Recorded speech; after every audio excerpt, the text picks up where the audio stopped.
এই পর্বে দেখব রণথম্বোর ফোর্ট আর সাফারি করব জোন 3-তে। আমাদের রণথম্বোর ঘোরার এটা দ্বিতীয় পর্ব। জোন 4-এ বাঘ দেখার পর আমরা চলেছি রণথম্বোর ফোর্ট দেখতে। আর এই ফোর্টের মধ্যে আছে ত্রিনেত্র গণেশের মন্দির। জোন 4-এ বাঘ দেখার ভিডিও লিংক ডেসক্রিপশনে দেওয়া আছে। আমরা এসে পৌঁছলাম রণথম্বোর ফোর্টের সামনে। ফোর্ট দেখতে এই সামনের সিঁড়ি দিয়ে ওপরে উঠতে হবে। রণথম্বোর ফোর্ট একটা UNESCO world heritage tourism site. কি সুন্দর পাখিগুলো, সবাই খাবার দিচ্ছে আর জঙ্গল থেকে উড়ে এসে খাচ্ছে। অনেকগুলো ময়ূরও আছে। রণথম্বোর ফোর্ট যাওয়ার এন্ট্রি শেরপুর এন্ট্রি গেট থেকেই শুরু। আমরা এখন প্রথম গেট নবলাখা পোলের সামনে। এই ফোর্টের উপরে পৌঁছানোর জন্য 4টে গেট পার হতে হয়। প্রথম গেট নবলাখা পোল, তারপরে হাতি পোল, থার্ড গেট গণেশ পোল আর 4তে অন্ধেরি পোল। এছাড়া আরও 3টে গেট আছে, যার নাম হলো দিল্লি পোল, সাত পোল আর সুরজ পোল। তবে এই 3টে গেটই পুরো বন্ধ করা আছে। এই ফোর্টে যেতে কোনো এন্ট্রি ফি লাগে না। মনে হয় প্রচুর ভক্ত দর্শন করতে আসেন বলেই এই ব্যবস্থা। আমরা এখন পরের গেট হাতি পোলের সামনে। এই ফোর্ট বিভিন্ন সময় বিভিন্ন রাজবংশ দ্বারা নির্মাণ ও বিস্তার করা হয়েছিল। প্রথম যাদব রুলার্স, তারপর চৌহান, তারপর হাদা রাজপুত, মেওয়ার রাজপুত, দিল্লি সুলতানেট, মুঘলস দ্বারা দখল হয়েছিল। লোকাল গাইডের থেকে জানতে পারলাম এই ফোর্ট তৈরির কাজ শুরু হয়েছিল 5th সেঞ্চুরিতে যাদব কিং মহারাজা জয়ন্ত দ্বারা। এরপর রণথম্বর দেব এই ফোর্টের বিস্তার করেন। একটি মতে বলে এনার নাম থেকে এই ফোর্টের নাম রণথম্বর ফোর্ট। এরপর মহান রাজা পৃথ্বীরাজ চৌহান এর শাসন করেন। Third gate Ganesh pole. 1192 সালে মোহাম্মদ ঘোরি পৃথ্বীরাজ চৌহানকে হারিয়ে এই ফোর্টের দখল নেন। 1226-এ ইলতুৎমিশ এই ফোর্ট দখল করে। পরে যদিও চৌহানরা আবার এই ফোর্টের দখল করে নেন। এরপর বিভিন্ন চৌহান রাজারা শাসন করেন ও বিভিন্ন শত্রুদের যুদ্ধে হারিয়ে ফোর্ট নিজেদের দখলেই রাখেন। এইটা ফোর্থ গেট অন্ধেরি পোল। শেষ রাজা ছিলেন হামির দেব চৌহান। এনার শাসনকাল 1282 থেকে 1301 পর্যন্ত। এই সময় আলাউদ্দিন খিলজি দুবার অ্যাটাক করেছিল ও দুবারই হেরে পালিয়ে গিয়েছিল। 1301-এ চৌহান রাজাদের কিছু বিশ্বাসঘাতক সৈনিক আলাউদ্দিন খিলজির সাথে মিলে কেল্লার পিছনের দরজা খুলে দিয়েছিল ও হামির দেব চৌহানকে বীরের মতো যুদ্ধ করে মৃত্যুবরণ করতে হয়েছিল। খিলজির হাত থেকে বাঁচতে রানী রঞ্জা দেবী জহরব্রত নিয়েছিলেন আর হামির দেব চৌহানের মেয়ে দেওয়াল দেব পদ্মা তালাবের জলে ঝাঁপ দিয়ে আত্মহত্যা করেছিলেন। আবার 1326 থেকে মেওয়ার রাজপুতের দখলে আসে। এরপর বিভিন্ন রাজা ও সুলতানের রাজ করার পর 1542 শের শাহ এর দখলে আসে ও 1568-এ আকবরের অ্যাটাকের পর মুঘলের শাসন শুরু হয়। 1569-এ জয়পুর রুলারের সাথে সন্ধি হওয়ার পর জয়পুর রাজাদের আন্ডারে চলে আসে। ওইটা কাজী পীর সদরুদ্দিনের দরগা। এর কিছু দূরেই আছে হামির কোট, যেখানে হামির দেবের আইনি সভা বসত, কিন্তু সময় কম থাকার জন্য দেখা হলো না।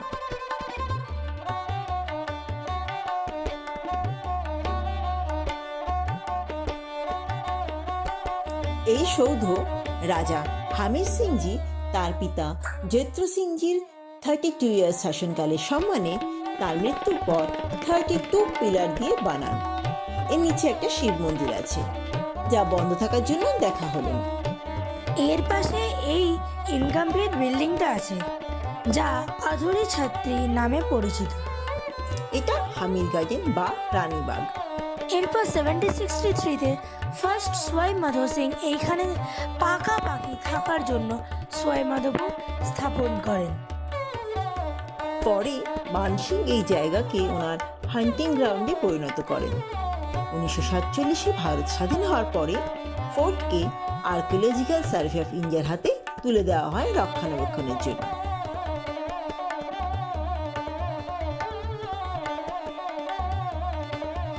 এখানে আছে লক্ষ্মী মন্দির, দিগম্বর জৈন টেম্পল, কালী মন্দির, অন্নপূর্ণা মন্দির ও ত্রিনেত্র গণেশজির মন্দির।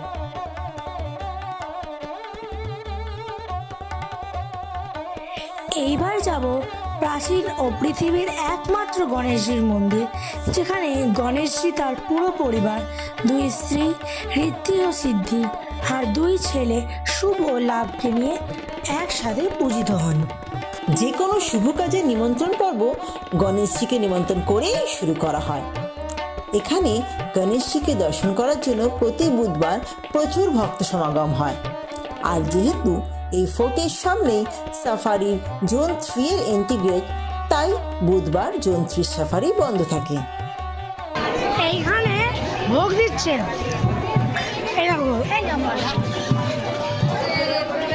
এখানে সব ভোগ খাওয়া হচ্ছে। এই যেটা হচ্ছে প্রসাদ।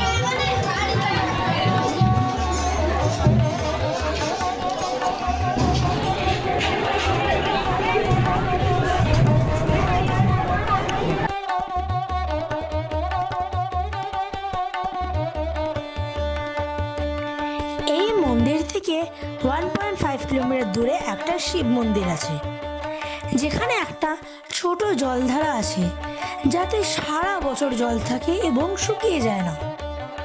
এখানে হেঁটে যেতে হয়।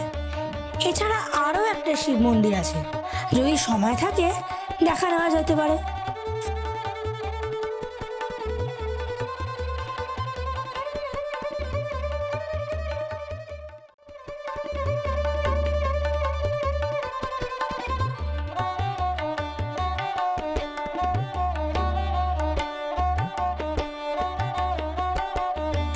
এইরকম পালকির ব্যবস্থাও আছে, যাতে বয়স্ক ভক্তরাও ওপরে গণেশজির দর্শন করতে পারেন।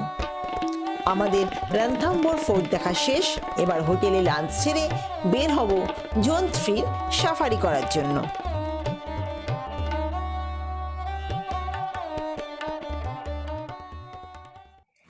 আমাদের সাফারির গাড়ি এসে গেছে। আমরা বেরিয়ে পড়লাম আবার বাঘ দেখার উদ্দেশ্যে জোন 3-তে। আগের মতোই নেহাজি এন্ট্রি রিলেটেড সব কাজ করে রেখেছেন। সাফারি ও হোটেল রিলেটেড সমস্ত ডিটেলস আমাদের আগের ভিডিওতে দেওয়া আছে, যার লিঙ্ক এর ডেসক্রিপশনে দেওয়া আছে। আমাদের সাফারি শুরু হলো এই ইগল দিয়ে।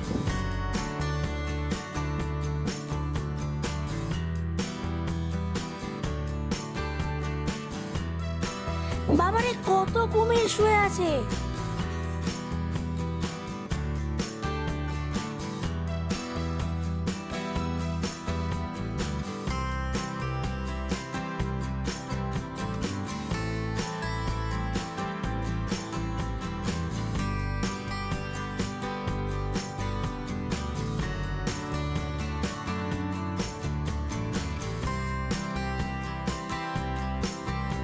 এবার আমরা চলেছি সেই জায়গাটি যেখানে বাঘ দেখার চান্স খুব বেশি।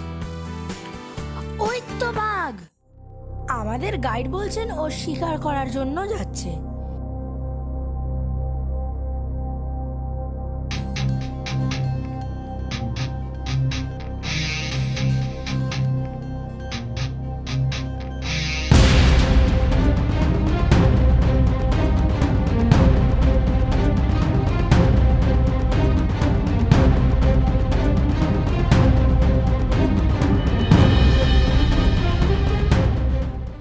শিকার করা খালি চোখেই দেখলাম, ভিডিওটা আর তোলার সময় পেলাম না।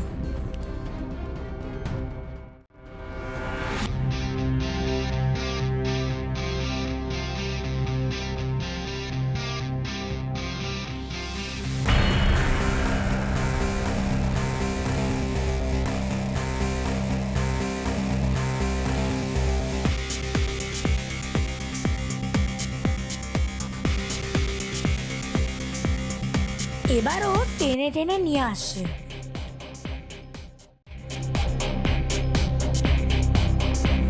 দেখো ওর বাচ্চাগুলো আসছে।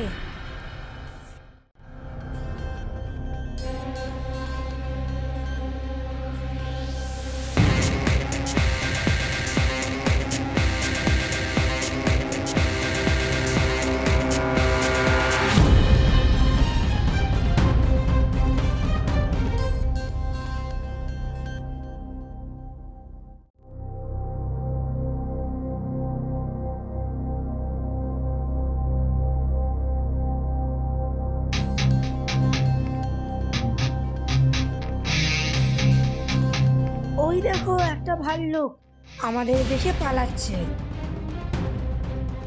এবার ওই ভাল্লুকটা অনেকটা দূরে দাঁড়িয়ে আমাদের দেখছে।